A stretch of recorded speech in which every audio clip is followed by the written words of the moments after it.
المرسلين أما بعد فأعوذ بالله من الشيطان الرجيم بسم الله الرحمن الرحيم شهر رمضان الذي أنزل فيه القرآن هدى للناس وبينات من الهدى والفرقان صدق الله العظيم إن الله وملائكته يصلون على النبي يا أيها الذين آمنوا صلوا عليه وسلموا تسليما اللهم صل على سيدنا ومولانا محمد وعلى آله وأصحابه وأهل بيته وعترته أجمعين۔ انتہائی محترم و معزز بزرگوں، نوجوان دوستوں، بالخصوص سادات و علماء، ہم اس وقت جامعہ ابو بکر میں ظہر کی نماز پڑھنے کے بعد رمضان المبارک کی ان مقدس ساعتوں میں پہلا عشرہ جو کہ عشرۂ رحمت ہے، اس میں اس درس قرآن شریف کی خوبصورت نشست میں حاضری کا شرف حاصل کر رہے ہیں۔ میری دعا ہے خلاق عالم ہم سب کا حاضر ہونا قبول و منظور فرمائے۔ ہمارے برادر اکبر، میرے نہایت ہی مخلص بلکہ اخلص بھائی اور دوست حضرت علامہ مولانا قاری محمد اشرف گورمانی صاحب قبلہ، آپ کے اس ادارے کی جتنی بھی ٹیم ہے، جتنے معاونین اور جتنے نمازی ہیں، اللہ کریم سب کو قدم قدم پر خیر و برکت عطا فرمائے۔ ایک حدیث شریف سے بات کا آغاز کروں گا۔ حضور نبی رحمت شفیع امت صلی اللہ علیہ وآلہ وسلم آپ نے ارشاد فرمایا، جو بندہ میری ذات پر جتنا زیادہ درود پاک پڑھتا ہے، کل بروز قیامت وہ بندہ اتنا زیادہ میرے نزدیک ہوگا۔ اس واسطے کثرت محبت اور شوق کے ساتھ درود پاک پڑھا کریں، اللہ کریم ہم سب کو عمل کی توفیق عطا فرمائے۔ دوستان مکرم، یہ رمضان المبارک کا مقدس مہینہ اللہ رب العزت نے امت محمدیہ کو جو عطا فرمایا، اس میں قرآن مجید کو بھی نازل فرمایا، اور یہ قرآن مجید برہان رشید میں خود اللہ نے ارشاد فرمایا کہ یہ رمضان المبارک کا وہ مقدس مہینہ ہے جس میں ہم نے قرآن کو نازل فرمایا ہے۔ یہی وجہ ہے، علماء فرماتے ہیں پورے سال میں اتنا قرآن مجید کی تلاوت نہیں کی جاتی جتنی رمضان شریف میں کی جاتی ہے، چونکہ اس کی آپس میں مطابقت اور مشارکت بہت زیادہ ہے۔ پہلی یہ ہے کہ یہ قرآن مجید اس میں نازل ہوا۔ یہاں ایک چھوٹا سا سوال حل کرنا ضروری ہے۔ کہتے ہیں قرآن 23 سالوں کے عرصے میں آقا کریم علیہ السلام کی خدمت میں آیا، نازل ہوا، تو پھر یہ رمضان شریف میں نازل ہونے کا کیا مطلب ہے؟ ایک طرف ہے کہ رمضان میں نازل ہوا اور ایک طرف ہے کہ 23 سال کے عرصے میں آیا، تو ان دونوں میں سے کون سی بات صحیح ہے؟ دونوں صحیح ہیں، سمجھنے میں فرق ہے۔ اللہ رب العزت نے لوح محفوظ سے آسمان دنیا پر قرآن مجید جب نازل کیا تو وہ رمضان شریف اور اس کی بھی برکت والی رات، جس کو ہم شب قدر کہتے ہیں، وہ طاق راتوں میں سے کوئی ایک، عمومی طور پر وہ 27ویں کی رات ہوتی ہے۔ تو ان رات مبارک راتوں میں اللہ نے لوح محفوظ سے آسمان دنیا پر یک بارگی قرآن کو نازل کر دیا۔ یہ تھا رمضان۔ یہ ہے مطلب کہ رمضان میں اللہ نے قرآن کو نازل فرمایا۔ اب پہلے آسمان سے نبی پاک علیہ السلام کی بارگاہ میں 23 سالوں کے اندر حضرت جبرائیل لے کے آئے۔ یہ ہے 23 سالوں میں نازل ہونے کا مطلب۔ اب بات سمجھیں آپ سبھی حضرات؟ تو یہ دو مطلب ہیں اس کے، اس کو سمجھنا ضروری ہے کہ لوح محفوظ سے پہلے آسمان پر رمضان شریف میں آیا، اور اسی کا ذکر قرآن مجید میں اس آیت میں موجود ہے۔ اور دوسرا جو فرمایا 23 سالوں کے عرصے میں قرآن مجید کا نزول مکمل ہوا، تو یہ پہلے آسمان سے حضور اکرم علیہ السلام کی طرف یہ آہستہ آہستہ قرآن مجید کو نازل کیا گیا۔ یہاں بھی ایک چھوٹا سا سوال ہے کہ آقا کریم علیہ السلام کو جو قرآن مجید آہستہ آہستہ عطا کیا گیا، اس کی کیا وجہ تھی؟ اس میں دو حکمتیں تھیں۔ پہلی حکمت یہ تھی، پہلے نبیوں کو جب کتابیں عطا کی گئی تو وہ یک بارگی مل جاتی اور ان کو پھر پڑھنا پڑتا تھا، اور پڑھنے کے بعد پھر امت کو سمجھانی ہوتی تھی، اور یہ ایک قدر مشکل ہوتا تھا، چونکہ کتاب کے اندر جو کچھ لکھا ہوا ہے اس کو پڑھ کے سمجھنا نبی کے لیے اور اہل فہم کے لیے تو سمجھنا آسان ہے، باقی لوگوں کے لیے مشکل ہوتا ہے۔ اور جو چیز آپ کے سامنے پڑھ کر بیان کر دی جائے تو وہ ہر بندہ ہی سمجھ جاتا ہے۔ آپ دیکھیں بہت ساری چیزیں ہوتی ہیں جو کتاب میں لکھی ہوئی ہیں تو بندہ ویسے نہیں سمجھ سکتا ان کو، لیکن جب کوئی بیان کرنے والا بیان کر رہا ہو تو بسا اوقات اس کے الفاظ سے سمجھ آ جاتی ہے، اور بسا اوقات اس کی باڈی لینگویج سے سمجھ آ جاتی ہے کہ یہ کیا کہنا چاہتا ہے۔ اور یہ لکھے ہوئے کو پڑھنا اور اس میں سے معنی نکالنا یہ مشکل ہوتا ہے۔ میں اس کی ایک چھوٹی سی مثال آپ کو دیتا ہوں۔ ایک جملہ لکھا ہوا ہوتا ہے، روکو مت جانے دو۔ اب یہ جملہ لکھا ہوا ہے، اس کے دو مفہوم ہیں۔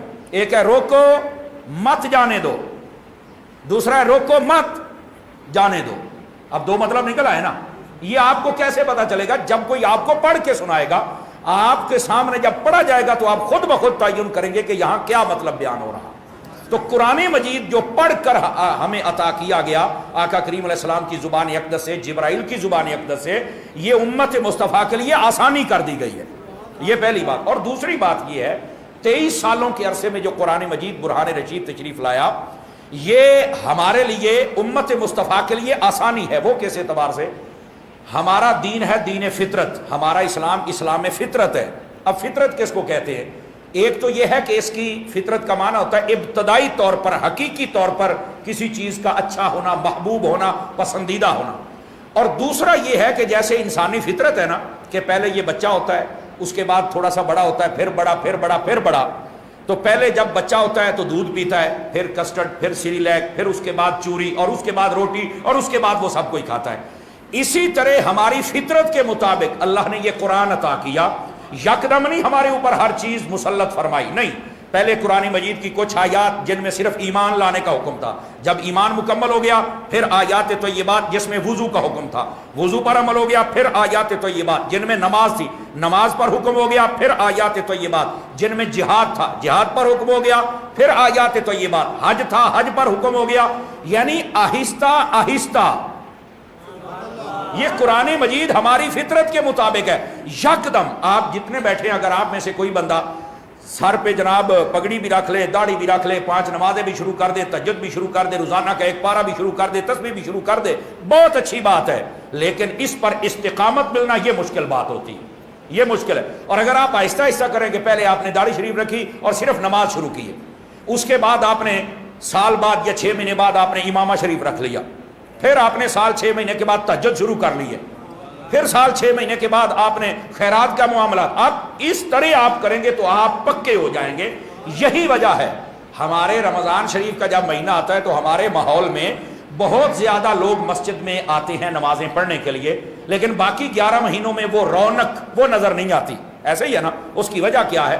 ہمارے کئی دوست ہوتے ہیں روزانہ 5 نمازیں بھی شروع کر لیتے ہیں، قرآن بھی پڑھتے ہیں، تسبیح بھی پڑھتے ہیں، لیکن چونکہ وہ یکدم آتے ہیں اس طرف تو جو ہی عید کا چاند نظر آتا تو یکدم واپس بھی چلے جاتے ہیں، چونکہ استقامت نہیں ہوتی. ہمارا دین دین فطرت ہے اور اس میں آہستہ آہستہ چیز دی گئی تاکہ یہ پکا بھی ہو جائے اور اس کی عادت بھی بن جائے، اور ساری زندگی جس چیز پر عمل کیا جائے اللہ اس کو زیادہ پسند فرماتا ہے. حدیث شریف میں ہے اللہ کے نزدیک وہ عمل زیادہ پسندیدہ اور محبوب ہے اگرچہ تھوڑا ہو لیکن کنٹینیو کیا جائے، اللہ تعالیٰ اس کو زیادہ پسند فرماتا ہے. تو اس واسطے عمل اگر صرف 5 نمازیں پڑھیں لیکن پڑھیں تو سدا بہار بن کے نا، صرف رمضان میں نہیں باقی 11 مہینوں کے اندر بھی اسی طرح نمازیں پڑھیں. صرف نمازیں پڑھ لیں، ابھی آپ نوافل نہ شروع کریں. جب آپ کو سجدوں کی لذت اور قیام کا شوق پڑ جائے گا آپ خود بخود نفل پڑھنا شروع کر دیں گے. ٹھیک ہے. تو یہ ہمارا دین دین فطرت ہے، اس لیے قرآن مجید ہمیں اس طرح عطا کیا گیا. اچھا دوسری بات، یہ قرآن مجید اور رمضان شریف کی پہلی مطابقت و مشارکت ہے، ادھر رمضان ہے ادھر قرآن نازل ہوا. دوسری بات یہ ہے اگر قرآن مجید پڑھا جائے تو الف لام میم ذالک الکتاب لا ریب فیہ، قرآن اپنا انٹروڈکشن خود کروا رہا ہے اور اللہ نے فرمایا یہ قرآن وہ کتاب ہے جس میں کوئی شک نہیں ہے. کوئی بھی دنیا کا کاتب کتاب لکھتا ہے نا، وہ عالم ہو یا غیر عالم ہو، بالخصوص علماء اس پر زیادہ توجہ فرماتے ہیں. وہ کتاب کے شروع میں لکھتے ہیں کہ میں نے 5 بندوں سے یہ کتاب مطالعہ کرنے کے لیے کہا، انہوں نے پڑھی، ہماری ٹیم نے بار بار دیکھا، ہم نے تمام غلطیاں دور کی ہیں، اس کے باوجود اگر کوئی غلطی ہو ہمیں بتایا جائے اور شکریہ کا موقع دے، ہم اگلے ایڈیشن میں اس کو ٹھیک کر دیں گے. دنیا کا کوئی کاتب کتاب لکھتا ہے تو اس کا اصول یہ ہے، صدقے جاؤں اپنے رب کی رحمت پہ، جو اپنی کتاب عطا کی نا اس کے پہلے ورقے پر لکھ دیا، پڑھنے والے تکڑے ہو کے پڑھنا، ہماری کتاب میں شک کی کوئی نہیں. غلطی تو بڑی دور کی بات ہے، شک بھی کوئی نہیں ہماری کتاب میں. تو جو اتنی عظیم کتاب ہے تو پھر اس کو پڑھنا تو چاہیے نا ہم سب کو. لیکن فرمایا ھدی للمتقین، یہ کتاب ہدایت ہر بندے کو نہیں دیتی، فرمایا یہ جو کتاب ہے نا یہ ہدایت دیتی ہے تو تقوی والے کو دیتی ہے. یاد رکھ لے بندے کے اندر یہ جو تقوی کا، خوف خدا کا اور اللہ سے ڈرنے کا عنصر ہے، جب تک یہ نہ ہوگا قرآن مجید بندے کو ہدایت نہیں دیتا. آپ دیکھیں مقناطیس کے اندر کھینچنے کی طاقت ہے لیکن وہ پتھر کو نہیں کھینچتا، اینٹ کو نہیں کھینچتا، وہ لوہے کو کھینچتا ہے، اس کے اندر کچھ ہو تو کھینچے نا۔ آپ نے توجہ نہیں فرمائی اس بات کو؟ تو قرآن مجید ہر ایرے غیرے نتھو خیرے اس کو نہیں ہدایت دیتا، جس کے اندر وہ طاقت تقوی ہوگی قرآن مجید مقناطیس کی طرح اس کو اپنی طرف کھینچ لے گا۔ تو اپنے اندر تقوی پیدا کریں تب یہ قرآن مجید کے قریب آئیں گے۔ ہم مرضیاں بھی اپنی کریں اور کہیں کہ روایتی طور پر ہم قرآن پڑھتے رہیں، ایسے نہیں ہوتا۔ قرآن مجید تقوی کی چادر اوڑھ کر پھر پڑھا جائے تو وہ پھر اپنا نور ظاہر کر دیتا ہے۔ یہ پہلی بات۔ یہ جو رمضان شریف ہے یہ آتا کس لیے ہے؟ فرمایا کتب علیکم الصیام کما کتب علی الذین من قبلکم لعلکم تتقون، اے ایمان والو تمہیں رمضان دیا ہی اس لیے ہے تاکہ تمہیں تقوی مل جائے۔ رمضان سے، روزوں سے بندے کو تقوی ملتا ہے، اللہ کا ڈر۔ اب روزہ رکھا ہوا ہے تو ظاہر سی بات ہے جب موبائل پر بھی کچھ دیکھے گا تو یہ اندر کا مفتی بول اٹھے گا، نہیں بھائی روزہ ہے، یہی تو تقوی ہے۔ آپ کسی کو تکلیف دینے لگے کہ فوراً سینسر کام کر جائے گا، آپ کا الارمنگ شروع، کیا بھائی روزہ رکھا ہوا ہے، یہی تو تقوی ہے۔ یہ جو روزہ ہے یہ بندے کو تقوی سکھاتا ہے، اور جس کے پاس تقوی آ جائے قرآن اس کو ہدایت عطا فرما دیتا ہے۔ یہ رمضان اور قرآن کی دوسری مطابقت ہے۔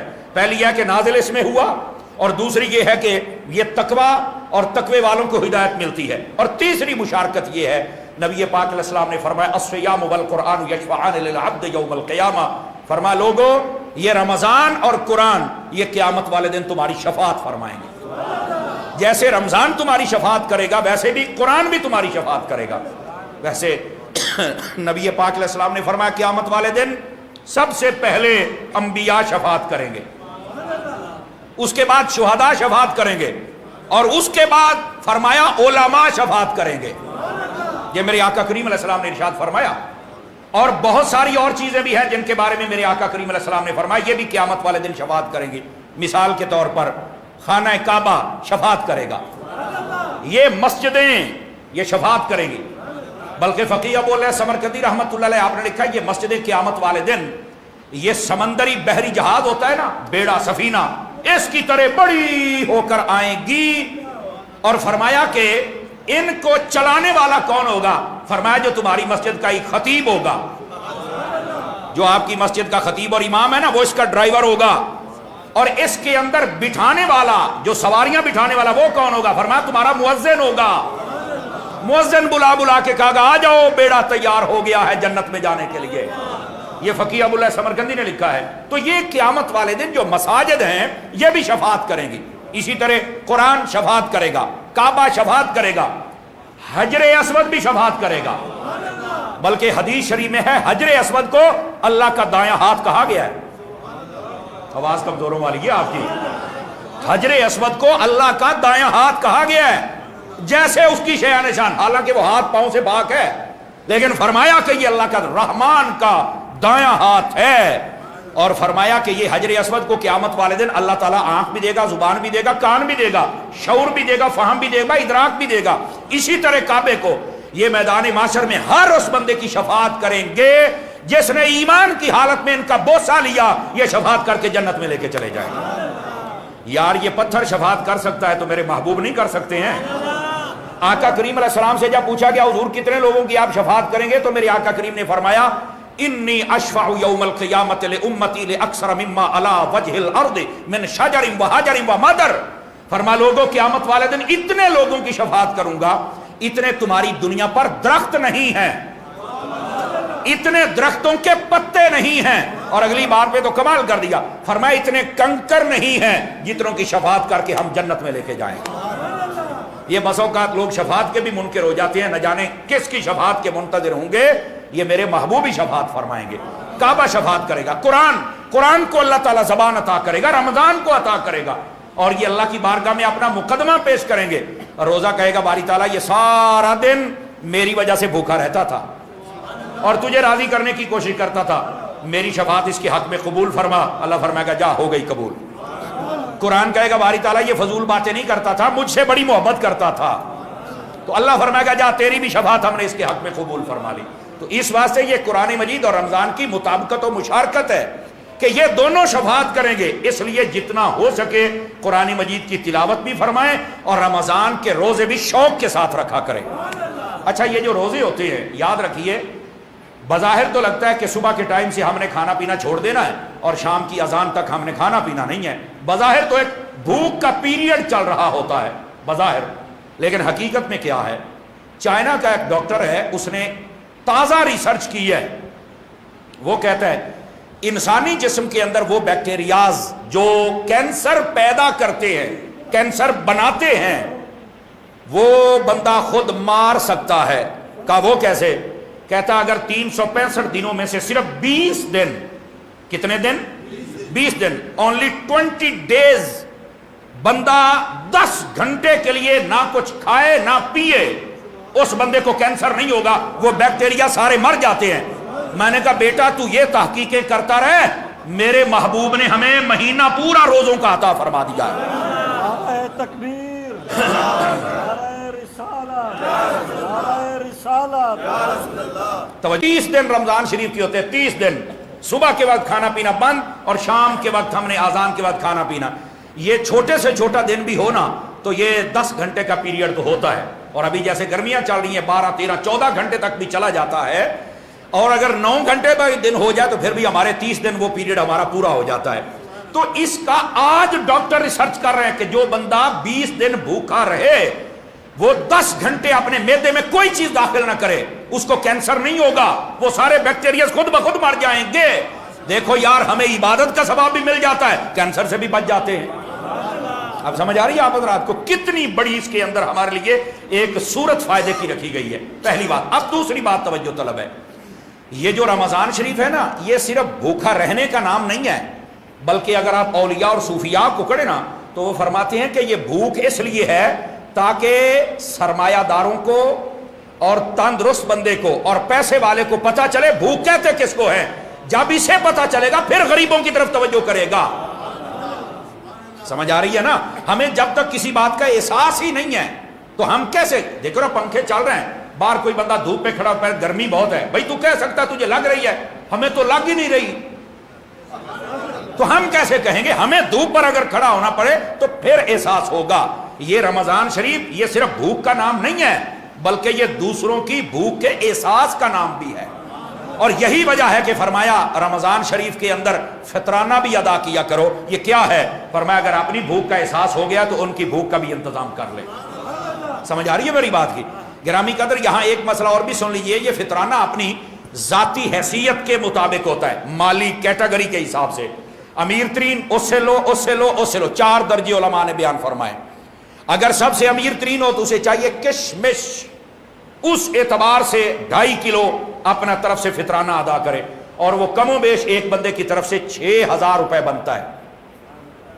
امیر ترین بندہ ہے، فی کس 6 سے 7,000 روپے اپنا فطرانہ ادا کرے۔ اپنی کیٹیگری تو دیکھنا یار، سمجھ آ رہی؟ اپنی کیٹیگری، اپنے سٹیٹس کو دیکھتے ہوئے کپڑے برانڈ والے پہنتا ہے، گھڑیاں برانڈ والی پہنتا ہے، جوتے برانڈ والے پہنتا ہے، مال پر جا کے شاپنگ کرتا ہے، میرا سٹیٹس ہے، فطرانے کے لیے سٹیٹس کہاں ہے؟ آواز کمزوروں والی ہو گئی ہے۔ کوئی ادھر بھی تیرا سٹیٹس ہے میری جان، ادھر بھی سٹیٹس پہ عمل کر اپنے پر۔ افسوس کی بات یہ، ایک بندہ لینڈ کروزر پہ آ رہا ہے، وہ بھی 300 روپے فطرانہ دے رہا ہے، مفتی منیب الرحمان صاحب نے کہہ دیا ہے۔ اچھا، دوسرا بندہ موٹر سائیکل پہ آتا ہے، وہ بھی 300 روپیہ دے رہا ہے، خیر تو ہے؟ آپ نے توجہ نہیں فرمائی میری بات پر۔ تو یہ تھوڑا سمجھنا چاہیے ہم حضرات کو بھائی جان، اگر کوئی بندہ لینڈ کروزر والا گاڑی والا تو اس کو اپنی حیثیت کے مطابق، اگر اس سے تھوڑا سا لو ہے تو اس کو چاہیے کہ وہ کھجور 2.5 کلو کھجوریں لے کر ان کی قیمت کے برابر فطرانہ ادا کرے، اور وہ 4,500 روپے بنتا ہے۔ ٹھیک ہے؟ اس سے لو درجے والا اگر ہے تو اس کو چاہیے کہ وہ جو کے اعتبار سے، اور جو تقریباً 1,200 روپے اچھے والے جو مارکیٹ میں ملتے ہیں ان کی اتنی قیمت بنتی ہے، وہ اس حساب سے اپنا فطرانہ ادا کرے۔ یہ تو سب سے لو درجے والا ہوتا ہے جس کا بس گزارا سبحان اللہ چل رہا ہے، بس یہ بندہ ہے جو 300 روپے اپنا فطرانہ ادا کرے گا۔ فطرانہ ادا کیجئے لیکن اپنی ذاتی حیثیت کو دیکھ کر عطا کیجئے۔ ٹھیک ہے؟ تو عرض کر رہا تھا آپ کی خدمت میں کہ یہ جو روزہ ہے یہ صرف بھوک کا نام نہیں ہے میرے بھائی، یہ تو پہلی بات ہمارے لیے بیماریاں ختم ہو جائیں گی جسم میں سے، اور یہی بات ہے میرے نبی کریم علیہ السلام نے فرمایا سومو تصحو، فرمایا لوگوں روزہ رکھو صحت مند ہو جاؤ. یہ حضور کی حدیث ہے. بلکہ ایک حدیث شریف میں اگلا مضمون بھی ہے، فرمایا سومو تصحو حجو تستغنو، فرمایا لوگوں روزہ رکھو صحت مند ہو جاؤ، حج کرو امیر ہو جاؤ. روزہ رکھنے والا صحت مند ہو جاتا ہے، حج کرنے والا امیر ہو جاتا ہے. حج کرنے والا کبھی غریب نہیں ہوتا. ظاہری کیفیت بھی دیکھے، جب جاتا ہے تو صرف ایک بیگ کھینچ کے لے کے جاتا ہے، جب آتا ہے تو 3 بیگ کھینچ کے لاتا ہے. آپ نے توجہ نہیں فرمائی میری بات پر. یعنی یہ ایک ظاہری چھوٹی سی بات میں نے کی، آپ کی مسکراہٹ نکل گئی. تو یہ دیکھو اللہ امیر کر کے بھیجتا ہے. بلکہ صاحب بہار شریعت نے حدیث شریف لکھی ہے، توجہ ہو تو سناؤں. فرمایا جو بندہ حج یا عمرہ کرتا ہے اللہ تعالیٰ اس کی غریبی کو ایسے دور کرتا ہے جیسے زنگال والے لوہے کو آگ کی بھٹی میں ڈالا جائے، خوب گرم کیا جائے، باہر نکال کر زور سے ہتھوڑا مارا جائے. فرمایا زنگ الگ لوہا الگ. فرمایا جو حج عمرہ کرتا ہے جب واپس آتا ہے غریبی الگ امیری الگ. اللہ اس کو امیر فرما دیتا ہے، اللہ اس کو برکت عطا کر دیتا ہے. تو اس واسطے پریشان نہ ہوا کرے کہ 16-17 لاکھ روپے حج پہ لگے گا تو میں غریب ہو جاؤں گا. تو سوچے گا بھی نہیں، وہاں سے آئے گا تیرے لیے رحمت کے دروازے کھلے ہوئے ہوں. جس پر حج فرض ہے فوراً سے پہلے کر لو. اور یہ بھی ایک روایت ہے، میرے آقا کریم نے فرمایا جس نے حج کرنا جلدی کر لے. اور بعض روایتوں کے یہاں تک مفہوم ہے، فرمایا ہم دیکھ رہے ہیں وہاں روکنے والا کوئی روک رہا ہے. یہ روایات میں آپ کہیں گے یہ مولانا صاحب کو پتہ نہیں یہ کہاں سے روایت، آپ ریسرچ کر کے دیکھ لیں. بھائی جان یہ جو 40 سال کی پابندیاں ہیں یہ کیا ہیں بتاؤ مجھے. روک رہا ہے نا تمہیں کوئی. آپ وہاں چل کے آپ دیکھیں وہاں پر عجیب و غریب قسم کے قوانین بن رہے، عجیب و غریب قسم کے. تو آپ کو جس نے حج کرنا ہے کر لو. ہم 2008 سے جا رہے ہیں، وہاں پر جتنی موجیں ہوتی تھی اب بہت ساریاں پابندیاں آڑے آ رہی ہیں. آپ جس نے کرنا ہے کر لو، پھر نہیں کہنا کہ یہاں یہ ہے یہاں یہ ہے. ہم تندرست ہے، جلدی جلدی حج کر لو، جلدی جلدی عمرہ کر لو. یہ بہت کچھ ہونے والا ہے. میرے محبوب نے فرما دیا ہوگا تو صحیح. نبی پاک نے یہاں تک فرمایا میں دیکھ رہا. حضور فرماتے ہیں، فرمایا ہتھوڑے کے ساتھ ایک بندہ خانہ کعبہ کو توڑ رہا ہے، میں دیکھ رہا ہوں. یہ میرے نبی نے فرمایا. کہا ہے تو ہوگا، لیکن اس سے پہلے کر لو. اب آپ کہیں گے یار یہ مسلمان ایسی کیسی حالت ہو جائے گی، مولوی صاحب کیا کہہ رہے ہو. میں نے کہا تمہیں ابھی حالت پر کوئی نہیں یقین آیا، مسلمانوں کی حالت پر. غزہ کے ساتھ کیا ہو رہا ہے، یہ سارے خاموش تماشائی بن کے حکمران بیٹھے ہوئے ہیں. کدھر گئے 78 ملک، کدھر گئے 58 ریاستیں، کدھر گئی تمہاری پوری مسلم دنیا کی فوج کو اگر اکٹھا کیا جائے 72 لاکھ فوجی بنتے ہیں. مسلم کنٹری کے جتنے فوجی ہیں کہاں ہیں وہ؟ اندرونی پولیس الگ کہاں ہیں وہ؟ اور بھائی یہاں تو ایک بیان دینے کے لیے کوئی تیار نہیں ہے. بلکہ اب تو مجھے پتا چلا گربانی صاحب بتا رہے ہیں پارلیمنٹ میں قرارداد پیش ہوئی ہے تو کئیوں نے نو کے نعرے لگائے ہیں. یہ ہم مسلمان چپ کر کے بیٹھے ہوئے ہیں. آپ کہتے ہیں یہ کعبے والی بات کیسے ہوگی؟ ایسے ہوگی بابا. یہ تاریخ لکھی جا رہی ہے. سمندر بھی تمہارے پاس تھے، دریا بھی تمہارے پاس تھے، دجلہ اور فرات بھی تمہارے پاس تھے، لیکن غزہ کے بچوں کو پانی نہیں مل رہا تھا. یہ تاریخ لکھی جا رہی ہے مسلمانوں، تمہاری یاد رکھ لو. یہ لکھا جا رہا ہے کہ پوری دنیا میں پیٹرول اور ڈیزل یہ مسلم ملک دے رہے تھے، لیکن غزہ کی ایمبولینسوں کے لیے کوئی ڈیزل اور پیٹرول نہیں تھا. یہ تاریخ لکھی جا رہی ہے. یہ تاریخ لکھی جا رہی ہے کہ مسلمانوں میں خیرات کا بڑا جذبہ ہے. حاجی صاحبان اپنے دروازوں پہ لکھ دیتے ہیں عصر تا مغرب آ جانا میں خیرات بانٹوں گا. اور یہاں بانٹ رہے ہو، غزہ کے بچوں کو ضرورت ہے، وہاں کوئی نہیں جا رہا ہے. یہ تاریخ لکھی جا رہی ہے. اور میرے عزیز میرے دوست یہ لکھا جا رہا ہے 40 ملکوں کا اتحاد بن گیا، لیکن وہ اپنی بادشاہتیں بچاتے رہے، وہ اپنے اقتدار کو بچاتے رہے. غزہ کو قبرستان بنا دیا گیا، کھنڈرات بنا دیا گیا. کوئی بندہ بیان دینے کے لیے تیار نہیں ہے. آج کی صورت کو دیکھو جیسے چپ ہے نا، یہ جب کعبے کے ساتھ ایسا ہوگا تب بھی ایسا ہی مسئلہ ہوگا. لوگوں کو اپنی اپنی کرسیاں، اپنے مفاد اور اپنی اپنی چیزیں ان کے پیش نظر ہوگی، کوئی کسی کا فکر نہیں ہوگا. جبکہ میرے نبی پاک علیہ السلام نے فرمایا یہ جو مسلمان ہے یہ جسم واحد کی طرح ہے. اب دیکھو پاؤں میں کانٹا چبھتا ہے آنکھ رونے لگ جاتی ہے. یار توجہ طلب بات ہے, کانٹا تو پاؤں میں لگا ہے, آنکھ کو کیا ہوا, یہ کیوں رو رہی ہے؟ اس نے یہ تو نہیں کہا بھئی میں کیوں رو, میں کیوں آنسو بہاؤں, تیرے اندر کانٹا لگا ہے خود برداشت کر, میرے اپنے مفادات ہیں. نہیں, اس کو تکلیف ہوتی ہے. ہاتھ کے اوپر کٹ لگ رہا ہے, ہاتھ کے اوپر تکلیف پورے جسم کو ہے, اور پاؤں چل کے جا رہا ہے ہاسپٹل کی طرف, ڈاکٹر کی طرف. پاؤں نے تو کبھی نہیں کہا بھائی تجھے کٹ لگا ہے, تجھے تکلیف ہوئی ہے, خود جا, میں تو نہیں جاتا. توجہ ہے نا. یہ جسم واحد کی طرح مسلمان کو کہا گیا تم ذبح ہو رہے ہو تو میں کیوں, نہیں نہیں نہیں, جیسے جسم محسوس کرتا ہے ویسے ہمیں بھی محسوس کرنا ہوگا. پر کب؟ جب ہمیں اس پورے جسم کو کس نے جوڑ کے رکھا تھا؟ جو کہ پیر کو تکلیف ہو تو جسم محسوس کرتا, ہاتھ کو ہو تو جسم محسوس کرتا ہے. کس نے جوڑا تھا؟ روح نے. کس نے جوڑا تھا؟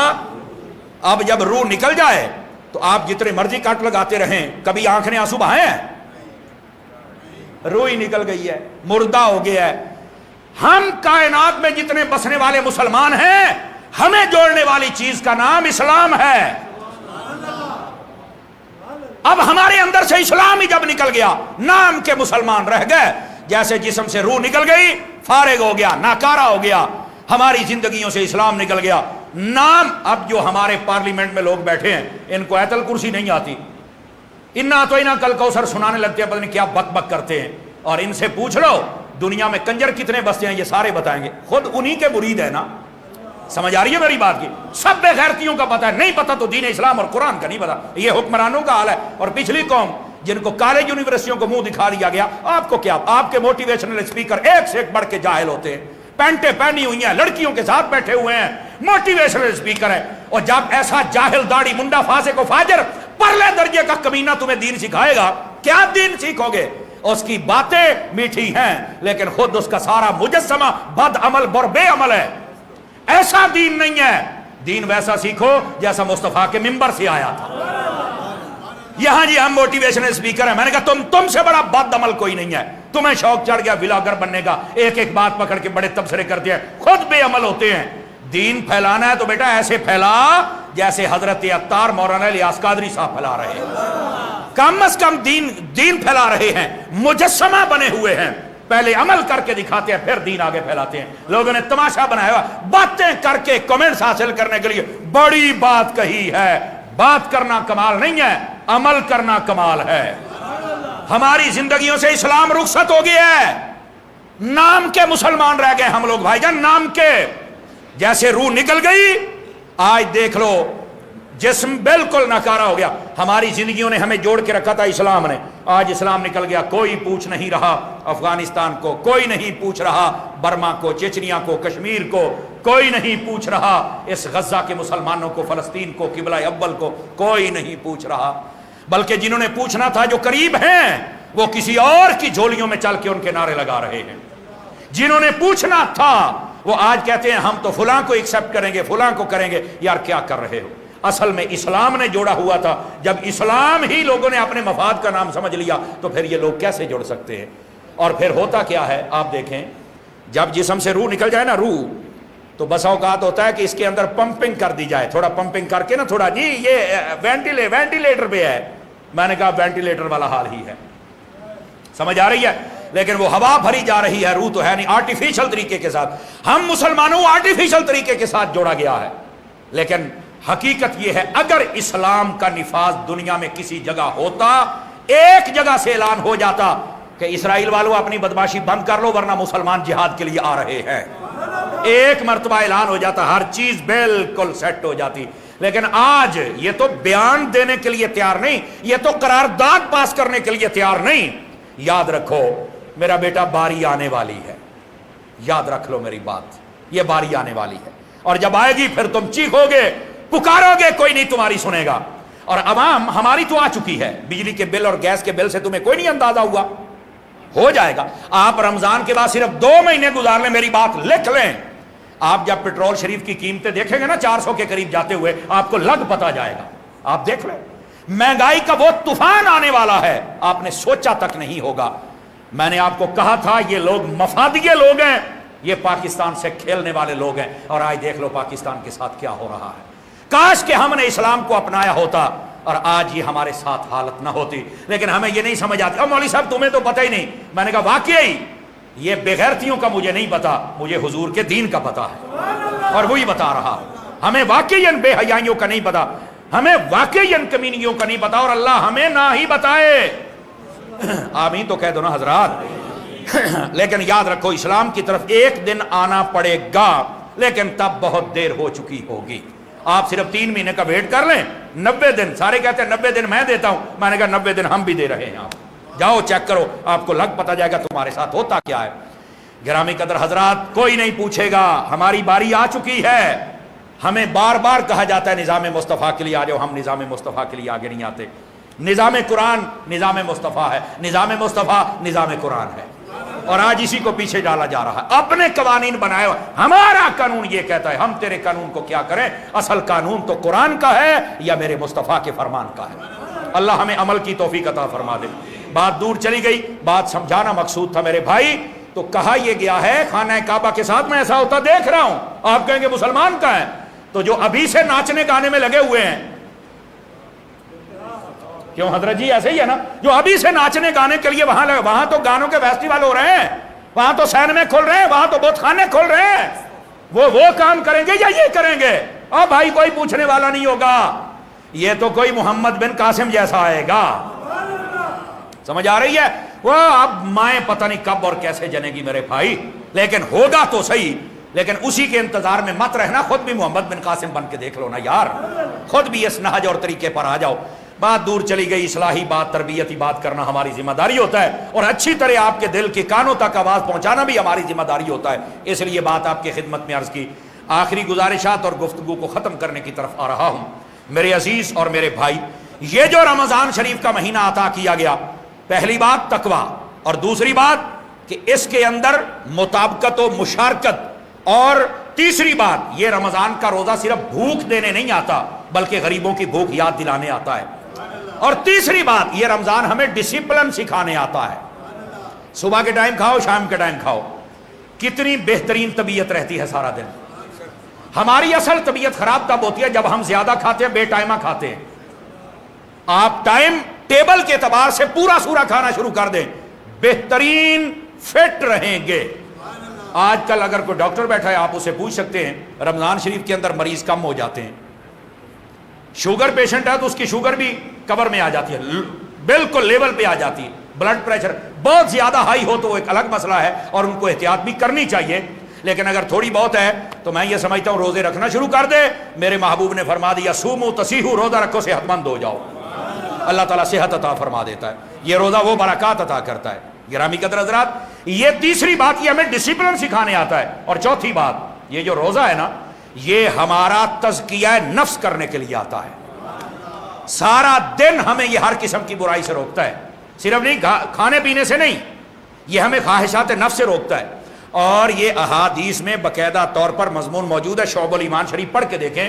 فرمایا روزہ صرف بھوکا رہنے کا نام نہیں ہے، آنکھ کا بھی روزہ رکھو، کان کا بھی روزہ رکھو، زبان کا بھی رکھو۔ کیا مطلب؟ فرمایا بری بات سننی نہیں، بری بات کہنی نہیں، بری بات دیکھنی نہیں۔ اس کے ساتھ روزے کی روحانیت کم ہوتی ہے، نورانیت کم ہو جاتی ہے۔ تو اس واسطے فرمایا صرف روزہ یہ ہمارا تزکیہ اور تصفیہ کرنے کے لیے یہ روزہ آتا ہے۔ یہی وجہ ہے کہ روزے کے اندر عمومی طور پر بندہ نماز بھی پڑھے تو ایک عجیب لطف آتا ہے۔ یہ جو آنکھ ہے نا، آنکھ پورے جسم میں سب سے جلدی کوئی اثر قبول کرنے والا عضو ہے تو یہ آنکھ ہے۔ اس کو سریع الاثر کہا گیا ہے، بڑی جلدی اثر قبول کرتا ہے۔ تو ہر چیز کو دیکھ کر فوراً اس کی طرف دیکھتے رہنا، اور اپنے دل میں منصوبے تیار کرتے رہنا، اور لمبی امیدیں باندھتے رہنا، یہی بندے کے دل کی دنیا کو اجاڑتی ہے، اور پھر بندہ عبادت نہیں کر سکتا ہے۔ حضرت عثمان غنی رضی اللہ عنہ کا دور تھا، ایک نوجوان مسجد کی طرف آ رہا تھا، راستے میں آتے ایک عورت پہ اس کی نظر پڑ گئی۔ مسجد میں داخل ہونے تک وہ اپنے دل کو سنبھال نہیں سکا، بس وہ خیالات میں گم ہونے لگا۔ حضرت فاروق اعظم حضرت عثمان غنی رضی اللہ عنہ، آپ کا دور خلافت تھا، آپ کی جب نظر اس بندے پر پڑی نا تو آپ نے فرمایا، ایسے دیکھا تو آپ سمجھ گئے اچھا یہ حالت لے کے آ رہا ہے، کاش کہ ایسے امام ہوں تو پھر مزہ آ جائے نا۔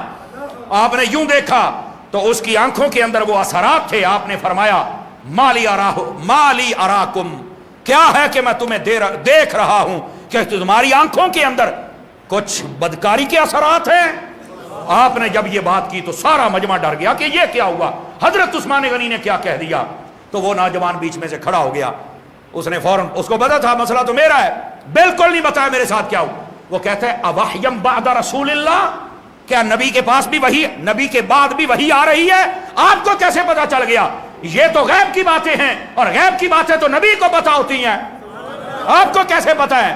اس نے جب سوال کیا, آپ نے فرمایا مجھ پر وحی تو نہیں آتی, ولیکن صاحب تو صاحب الوحی, ہاں جن پر وحی آتی تھی ان کے پاس بیٹھتا ضرور رہا ہوں. نعرہ تکبیر، نعرہ رسالہ. فرمایا کہ جن پر وحی آتی تھی میں ان کے پاس بیٹھتا ضرور رہا ہوں. یہ ان کا فیض ہے, ان کی صحبت کا اثر ہے کہ آج ہم جب نگاہ اٹھاتے ہیں کو دل اور آنکھوں کی وہ کیفیت بھی ہمارے سامنے آ جاتی ہے. یہ محبوب نے ہمارا وہ تصفیہ فرما دیا ہوا ہے. گرامی قدر حضرات, بتائیے جو صحابہ کسی اور پر اتنا اثر برداشت نہیں کرتے, وہ صحابہ خود کتنے عظیم ہوں گے؟ بتاؤ تو صحیح, کتنے پاک اور صاف اور مجلہ اور مصفہ ہوں گے؟ تو حضرت عثمان غنی رضی اللہ تعالی عنہ, آپ نے فرمایا میں تمہاری آنکھوں پر یہ اثر دیکھ رہا ہوں, اور میرے عزیزوں, میرے بھائیوں, ان آنکھوں کو بچاؤ. یہی وجہ ہے ہمارے اسلام نے کہا جب کسی عورت پہ نظر پڑ جائے فوراً آنکھ کو پھیر لو. کیوں؟ جیسے دیکھتے جاؤ گے وہ تمہارے دل میں اثر کرتی جائے گی, اور جب اثر کرے گی پھر تم کہتے ہو قاری صاحب نماز پڑھتے ہیں دل نہیں لگتا. میں نے کہا جہاں لگایا ہے وہاں سے ہٹانا پڑے گا. توجہ نہیں فرمائی آپ حضرات نے؟ جہاں سے لگایا ہے وہاں سے ہٹانا پڑے گا. ہر چٹی چمڑی کو دیکھنے کا شوق اپنے اندر پیدا نہ کر, اگر دیکھنا ہے تو قرآن کے نور کو دیکھ. آپ نے بابا جی الحاج امیر المجاہدین بابا جی خادم حسین رضوی صاحب کا نام تو سنا ہوگا نا آپ نے, ایسا ہی ہے نا جی, امیر المجاہدین.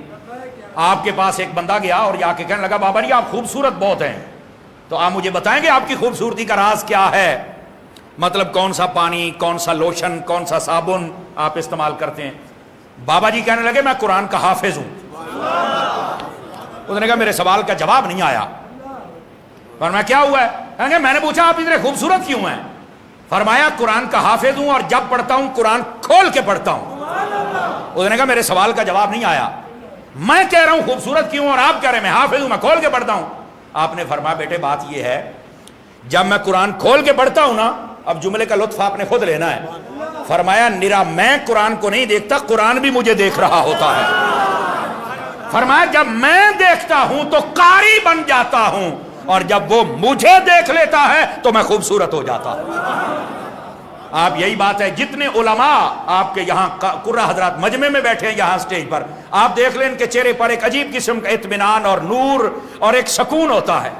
یہ کس چیز کا ہوتا ہے؟ یہ قرآن مجید اور نماز اور سجدے اور تلاوت کا ہوتا ہے. اب آپ سمجھ آئیے, اگر خوبصورت ہونا چاہتے ہیں تو قرآن پڑھا کریں. مزید آپ چاہتے ہیں خوبصورت ہونا, وضو کیا کریں. وضو کا معنی ہی روشنی ہے, وضو کا معنی ہی نور ہے. لفظ وضو ذو سے ہے, ذو کا معنی روشنی ہوتا ہے. جو با وضو رہتا ہے اسے نور مل جاتا ہے. بلکہ نبی پاک نے فرمایا یہ وضو کا وہ نور ہے, قیامت والے دن میں اپنی امت کو جب پہچانوں گا تو ان کے ڈاکومنٹیشن سے نہیں ہم پہچانیں گے, کاغذات ہے, جھنڈا ہے, کپڑے, نو. کیسے؟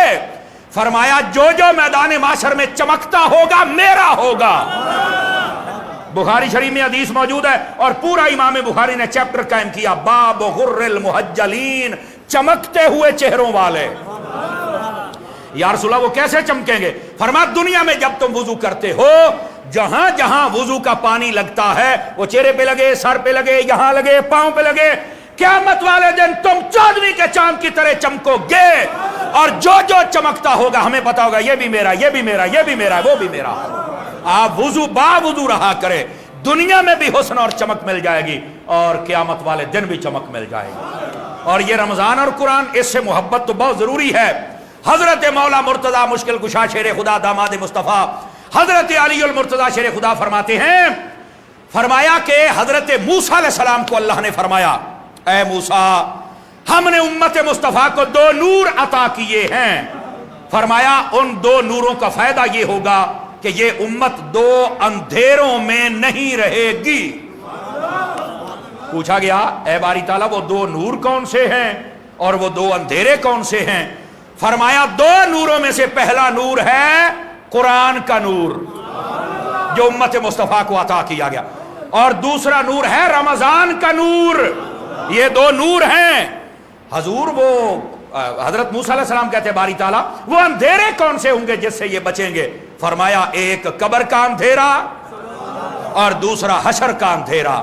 جس کے پاس رمضان اور قرآن کے دو نور ہوں گے اس کی قبر بھی نورانی ہو جائے گی، اس کی حشر بھی نورانی ہو جائے گی۔ اور پانچویں بات رمضان کے حوالے سے توجہ ہے نا آپ حضرات کی، بات ختم کرنے لگا ہوں۔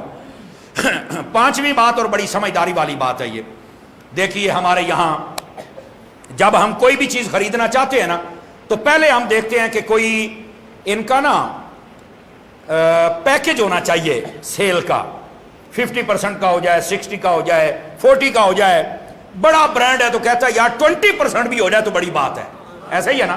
اور اس کے بعد ہم پھر بھاگتے ہیں یار وہاں پر سیل لگی ہوئی ہے، وہاں پر ڈسکاؤنٹ چل رہا ہے، اوے بھاگو بھائی بھاگو، جلدی جلدی دو چار چیزیں لے لیتے ہیں۔ کیا بھائی یہ 2% ہے، 4 ہے، 20 ہے، 30 ہے، بس۔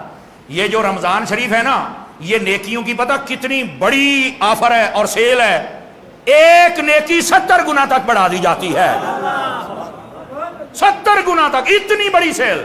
اور مزے کی بات یہ ہے سیل لگانے سے پہلے شیطان کو باندھ دیا جاتا ہے۔ آپ نے توجہ نہیں فرمائی ہے نا؟ دیکھیں نا سیل لگی ہوئی ہو اور کوئی بندہ خرید کے وہاں سے نکلے، باہر میں لٹیرے ڈاکو کھڑے ہوں اور وہ لے جائیں تو مزہ تو نہیں نہ آتا۔ فرمایا پہلے سارے شیطانوں کو باندھ دو، سارے ڈاکوؤں کو باندھ دو، اب سیل لگاؤ۔ سبحان اللہ تو فرماؤ نا یار۔ شیطان کو باندھ دیا گیا، اب آپ سے کوئی لوٹ نہیں سکتا۔ او بھائی لوٹ کوئی نہیں سکتا، اتنی بڑی شاپنگ سیل لگی نیکیوں کی، اب تو لے لو نا یار۔ فرمایا رمضان کا وہ مبارک مہینہ ہے جزاک اللہ جس میں کوئی ایک نفل پڑھے اللہ فرض کے برابر ثواب عطا کرتا ہے، اگر کوئی فرض پڑھے اللہ تعالیٰ 70 فرضوں کے برابر ثواب عطا فرماتا ہے۔ بھائی جان آ جائیے، اتنا بڑا سیل پیکج نہیں ملے گا آپ کو۔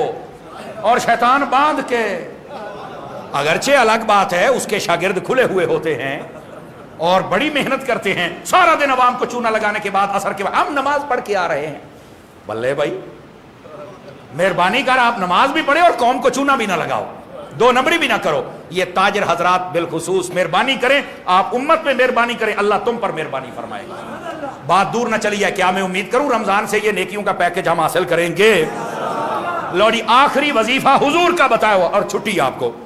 شعب الایمان شریف کی حدیث ہے بڑی طویل، اس کے آخر میں نبی پاک نے فرمایا لوگو 2 کام رمضان شریف میں ضرور کرنے ہیں، بہت ضروری ہیں تمہارے لیے، اور 2 کاموں سے کبھی غافل نہ ہونا۔ اور یہ اس لیے کہا کہ رمضان میں بھی ضروری ہیں اور رمضان کے علاوہ بھی ضروری ہیں۔ پوچھا یا رسول اللہ جو رمضان میں کام ضروری ہیں وہ کون کون سے ہیں؟ نبی پاک نے فرمایا نمبر 1 کہ لا الہ الا اللہ کی کثرت کی جائے۔ یہ کسی بھی مولوی اور پیر کا وظیفہ نہیں دے رہا، یہ حضور جان رحمت کا وظیفہ عطا فرما رہا۔ لا الہ الا اللہ اس کی کثرت کرو، پہلی بات۔ یا رسول اللہ صلی اللہ علیہ وسلم ٹھیک ہے، دوسری بات فرمایا استغفر اللہ کی کثرت کرو۔ یہ 2 وظیفے حضور نے عطا فرمائے۔ فرمایا یہ بہت ضروری ہے رمضان میں، کیوں؟